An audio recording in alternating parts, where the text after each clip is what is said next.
I did my presentation on radiation effects on fetuses.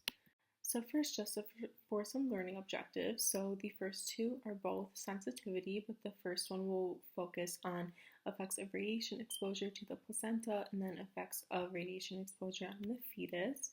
And then we'll look at some lasting effects, so radiation effects on children of atomic bomb survivors, risk of exposure, so risk of developing cancer based on prenatal radiation exposure, and then radiation protection guidelines and limiting exposure. So for a quick intro, ionizing radiation effects on an embryo and fetus is a crucial thing to study due to increased sensitivity to radiation because of their rapidly developing cell system. So sensitivity of placental development to ionizing radiation. The placenta is a vital part in the development of a fetus, as we know, but it is relatively understudied. So we want to understand the growth and development of the placenta, which performs essential functions for fetal development and provides things such as nutrition, respiration, and waste excretion. And then this little picture right here is from a study on a placenta from a mouse, since this is the best way to study the effects of ionizing radiation without harming a human and a fetus. And we'll talk a little bit about this study on the next slide as well. So improper placental development can lead to complications during pregnancy. This is studied using vitro cell culture models. So high-dose radiation exposure of placental cells and endothelial cells in vitro. High-dose radiation exposure can actually induce apoptosis or cell death and reduce proliferation, so the amount of cells. But small doses to endothelial cells can actually be a good thing because it can promote expression of pro-angiogenic microRNA.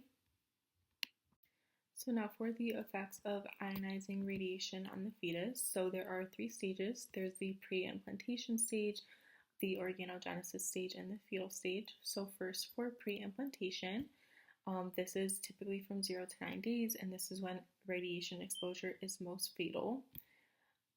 So embryonic death occurs when there is an exposure less than 2 weeks post-conception, up to 10 rads or 100 millisieverts. For the organogenesis stage, this is usually from 10 days to 12 weeks.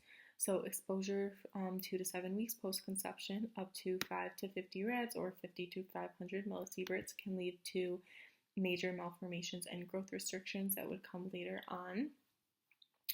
Any exposure over 50 rads usually leads to a greater risk of these, including miscarriage or death of the fetus as well. And then exposure during major organ forming periods, typically between 3 and 8 weeks, can result in abnormalities in the organs. And then the fetal stage, which is over 12 weeks. This is when the central nervous system is highly sensitive to radiation between 12 and 25 weeks. And then over 25 weeks, nitrogen, body fat, calcium, and water in the fetus increases, meaning that fetal sensitivity to radiation at this point is small, since the fetus is a lot stronger and their major organs are much more developed at this point. So just a little diagram. This shows the effects of ionizing radiation on the fetus. So as you can see from 9 to 14 or 0 to 14 days from the implantation period, prenatal death is the highest risk of anything. And then beyond that, once you hit the organogenesis phase, neuropathology, malformations, and any possible growth retardation or mental impairments are possible. And then obviously exceeding into the fetus stage, there is always a possibility of cancer. So now for the atomic bomb survivors, so we are looking at the radiation effects on children of atomic bomb survivors of Hiroshima and Nagasaki. So these are children who have had a prenatal exposure of over 0.2 sieverts. From the studies that I looked at, these children typically ended up a lot smaller and weighed a lot less than children who were not children of atomic bomb survivors. It was also found that they had a smaller head circumference, and from the kids that had a smaller head circumference, about 25% of them were mentally impaired. Now for risk of cancer. Children have a 38% chance of developing cancer without any radiation exposure. And from the studies I've seen, it seems like a common range that prenatal exposure of 0.5 sieverts or 50 rats increases their chance of developing cancer by more than 6% per sievert. And then limiting exposure. So radiation exposure on pregnant women and fetuses should be made in consideration of the possible impact on the fetus. So looking at pregnant, trauma, or emergency room patients, X-ray and CT should be avoided if possible. Just for an example, a single chest CT has an exposure of 4.3 millisieverts, which is a high amount for a fetus. So it's best to use MRI or ultrasound to produce the probability of cancer or mental impairments in the future, or even death of the fetus if they're small enough at that point. So radiation protection, occupational exposure limit on pregnant women should not exceed 500 millirems. A wide variation in exposure should be avoided. So if the exposure is being monitored over a certain amount of months, it should be avoided that there's a high amount of exposure in 1 month rather than the other. There should try to be a more uniform exposure rate within the entire pregnancy or radiation monitoring period of that working fetal stage.